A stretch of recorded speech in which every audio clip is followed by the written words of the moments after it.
There's a quality of mind that ancient teachers talked about all the time, one they treasured maybe more than any other.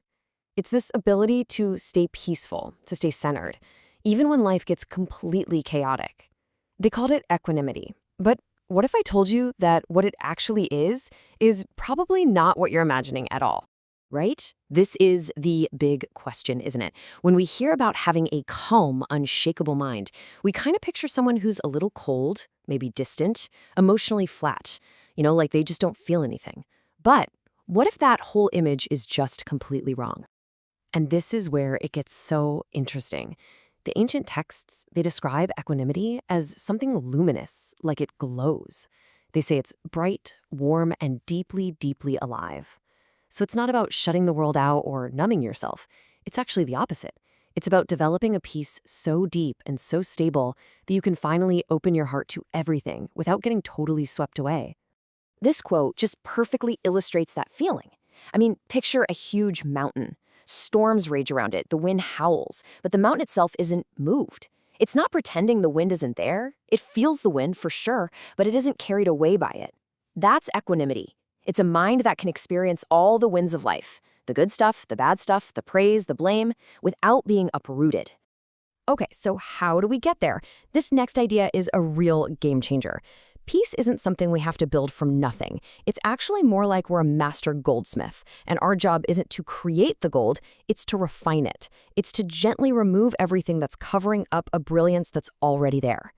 So let's look at this process. We start with the raw ore, which is just our mind as it is, with all its natural impurities. The habit of grasping for what feels good and pushing away what feels bad.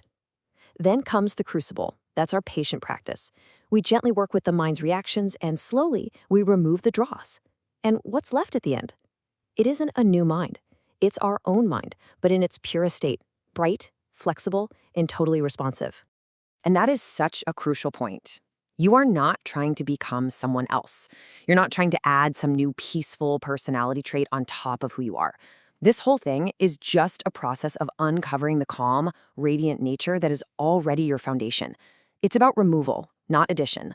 Okay, so if this piece is already inside of us, what's constantly knocking us off balance all the time?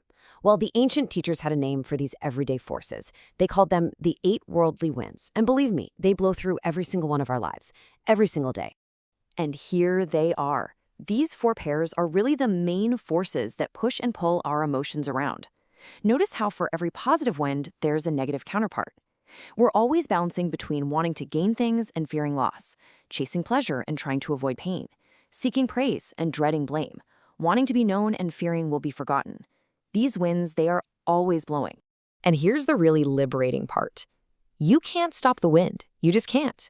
You are going to experience gain and loss. You're going to get praised and you're going to get blamed. That's just part of being human. The real practice, the real freedom, is in changing what happens inside of you when those winds inevitably start to blow. There's this wonderful old story that just nails this idea. A farmer goes through this series of events, first what seems like amazing luck, then terrible luck, then good luck again. And every time, whether people are celebrating with him or pitying him, his only reply is, perhaps. He's not being passive, he's just leaving space. He's refusing to let the immediate winds of gain and loss define his entire reality. He's just letting the story unfold.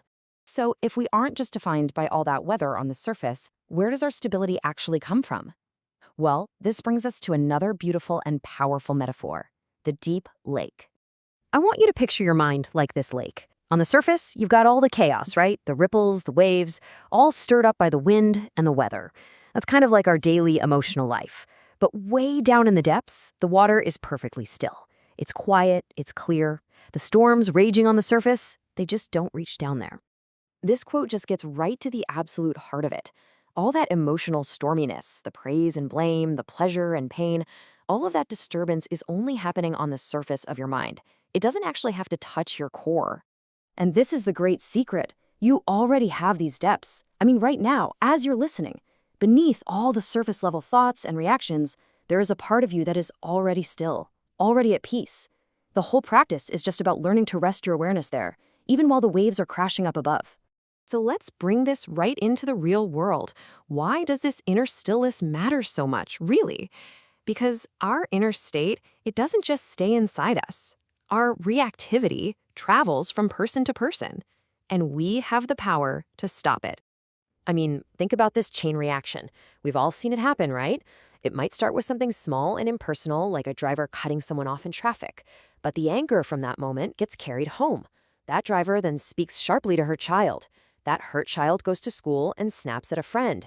And just like that, the pain keeps traveling. One person's unchecked reaction sends these ripples of hurt out into the world. We've all been on both ends of that chain. So here it is. This is maybe the most important question of all.